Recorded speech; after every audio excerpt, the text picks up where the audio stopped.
Vous êtes ici sur Histoire et Portrait. Chapitre 1, un film controversé, nous sommes au début des années 1970.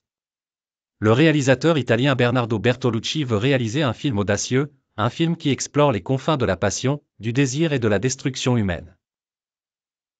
Pour le rôle principal masculin, il choisit Marlon Brando, une icône déjà bien établie. Pour le rôle féminin, une jeune actrice française de 19 ans, Maria Schneider. Elle est belle, fragile, et surtout, inexpérimentée.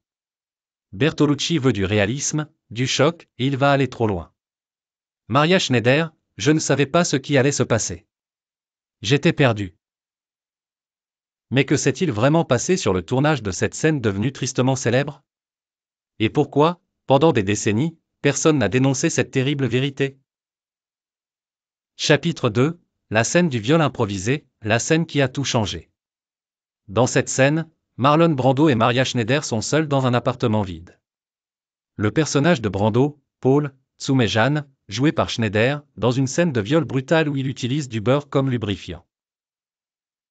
Mais ce que le monde ignore à l'époque, c'est que cette scène n'était pas dans le script.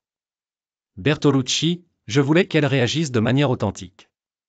Je voulais son humiliation, pas son jeu d'actrice. Maria Schneider n'a jamais été informée de ce qui allait se passer. Marlon Brando et Bertolucci avaient décidé en secret d'improviser la scène pour obtenir une réaction réelle. Ce jour-là, Maria Schneider n'a pas joué, elle a vécu un véritable cauchemar. Maria Schneider, voix tremblante, interview d'archives, j'ai pleuré, je me suis senti humilié, et personne n'a bougé. Tout le monde regardait.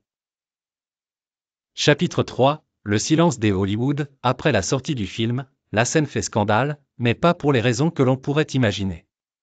À l'époque, personne ne parle d'abus. On salue le courage du réalisateur, la performance de Brando, et Maria Schneider est oubliée. Elle sombre dans la dépression, la drogue tente plusieurs fois de mettre fin à ses jours. Maria Schneider, après ce film, j'ai été brisé. Je ne voulais plus jamais tourner de scène de nu. J'ai été trahi. Et pourtant, personne ne réagit. Brando continue sa carrière légendaire.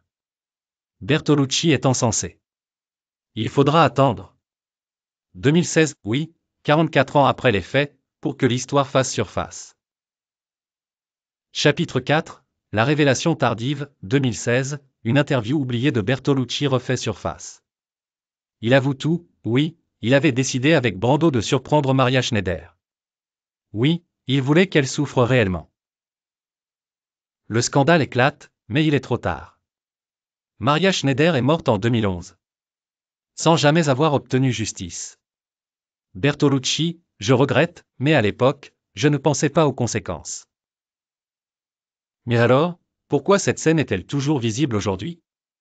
Pourquoi continue-t-elle d'être encensée comme un chef-d'œuvre du cinéma alors qu'elle repose sur une véritable humiliation? Chapitre 5, le film doit-il être interdit? Aujourd'hui, la question divise. Faut-il interdire Le Dernier Tango à Paris? Faut-il le considérer comme un crime cinématographique? Ou faut-il, au contraire, en faire un symbole, un rappel des dérives de l'industrie du cinéma? Actrice, ce film est une preuve de ce que les actrices subissaient à l'époque, et parfois encore aujourd'hui. Une chose est sûre, Maria Schneider n'a jamais pardonné. Et le cinéma, lui, ne l'a jamais défendu.